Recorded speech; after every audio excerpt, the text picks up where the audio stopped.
Baltimore Orioles might have hit rock bottom.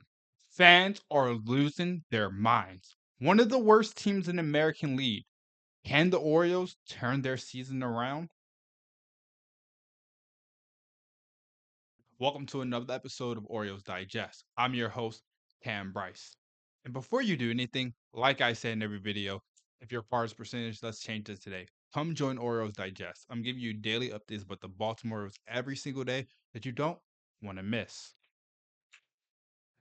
It's been very disappointing. I don't know what to say. I'm lost for words. There's nothing that anyone can say or change that a fan feels about the current state of the Baltimore Orioles right now. One of the worst teams in baseball, last team in the AL East, the worst pitching staff in the American League.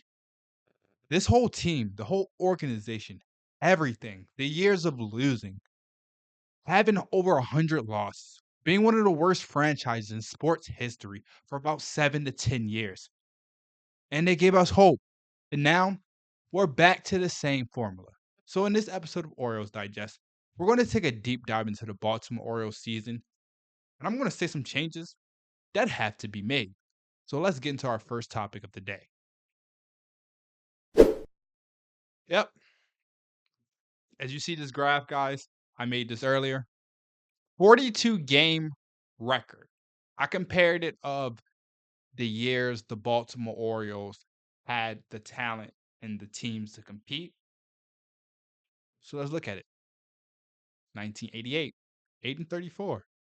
Did they go to the World Series? No, 54 wins. Now we're not going to go through the whole list, but look at that number. 2019, 14-28. 2018. Remember that? Remember that 2018 team that we thought could possibly have hope and didn't finish? And now you're looking at 15-27 right now, the Orioles record. Are they going to make the postseason? I don't know. I don't think so. Teams, are they overrated? Is this team overrated? Let's just be honest. Are the Baltimore Orioles overrated? Yes. Is Gunnar Henderson overrated? Yes. Is Adley Rutschman overrated? Yes. Have we thought too much about Mike Elias? Yes. Should they have gone out, gotten Max Fried? Yes. Should they have gone out, gotten Blake Snell? Yes. Should they have gone out, got Alex Bregman? And I've said that earlier in the video. Imagine getting a guy like Alex Bregman. You could have put him at first or Hearn at DH. So many different types of spots the Baltimore's could have had in that lineup. Basalo can come up. Adley doesn't have to play every day. Now you're looking at a situation where Adley is no longer your best player. It's Gunnar Henderson and Jackson Holliday. And the first thing you have to do is re-sign Adley Rutschman. And are you going to do that now? He's a 197 hitter. Since last year, it's been a year. Nothing's going to change. And it's at some point you have to make an example. So when I said changes to be made, Brandon Hyde has to go. Mike Elias has to bring a new manager in. That instills confidence. That instills these are grown men. You're no longer their baby birds. You're no longer in the minors. You're not a AAA. You're not a prospect anymore. It's time to grow up. And these players, they're just not contributing. No matter. The bullpen is horrible. But we're going to talk about this offense. Because Masson earlier on the game, they had a graph. Let's see if we can pull it up. Right there. Look at this. In the bullpen. In the key part of games, the Baltimore's 22 innings pitched to Twins bullpen, 14 hits. How many runs? 0. That's no excuse. 29 strikeouts is insane in 22 innings pitched. This series, the Baltimore Orioles didn't score any runs basically after the third inning. How absurd is that? But they have that 14 hits. This is insane. This team is too talented to act like this. And this video had to be made. I've been giving them the leash. I've been thinking they could return back to their form. But right now, everyone's upset. Fans, reporters. We come to work. We talk about the Baltimore Orioles. I write articles. I do videos. I get paid. I do everything on the Baltimore Orioles. But when they're not succeeding, it makes my life not easier. But I just don't understand like where direction of the Baltimore is going to go into. What direction? Is this time for to call up all your prospects? Dylan Beaver, Samuel Basallo, a lot of pitching prospects. Patrick Riley was one of your best pitchers. UCL surgery now, so that's gone. So now they're getting in a situation where we have no idea the direction this team is going to go into.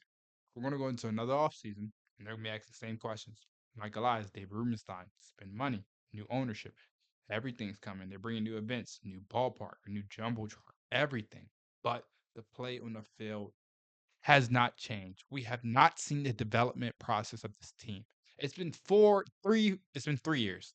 Honestly, it's been 3 full seasons that we've been waiting for Adley Rutschman and Gunnar Henderson to be that breakout duo. They're never going to be the Juan Soto and Aaron Judge of last year, but they can at least be something.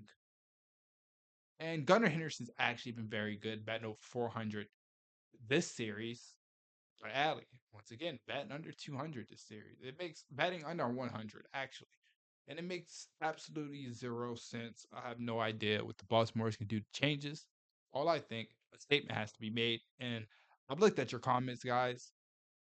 I know it can't all be one person, but when Adley Rutschman, when you're a lead of this team and you fail to be one of the best players and you're one of the worst hitters and and you're not good on defense this year either, you're not doing anything good to help this team win, and you're the leader, you're the captain of the team, how is everyone else supposed to follow up? You have to lead by example.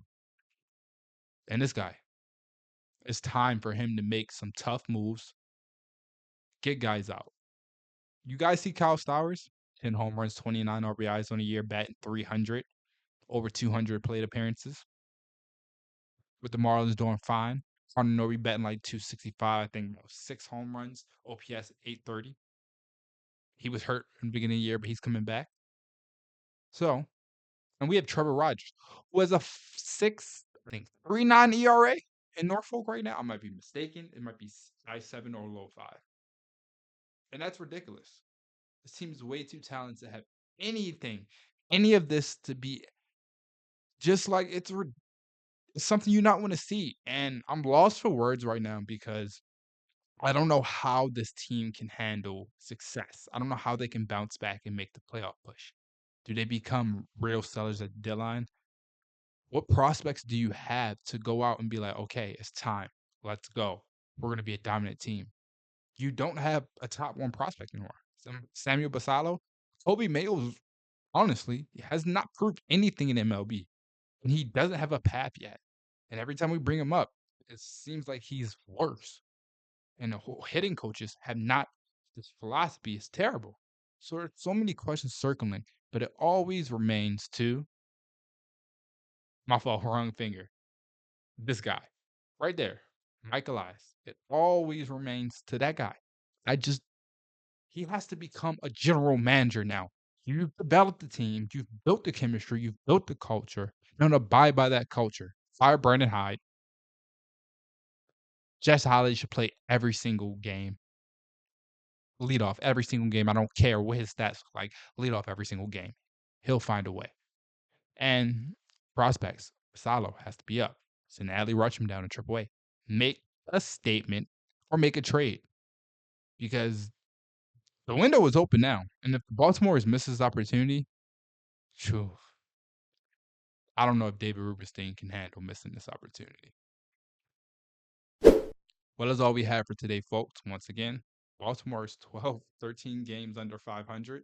It's not looking good, one of the worst teams in baseball, but we're going to still be giving you updates every single day about the Baltimores. Hopefully something changed. Make sure you hit that like, comment, subscribe. Orioles Digest. Me and John are giving you guys daily updates every morning, every night about the Baltimore Orioles. So hit that like, comment, subscribe. Thank you for watching. Once again, I'm your host, Kam Brice.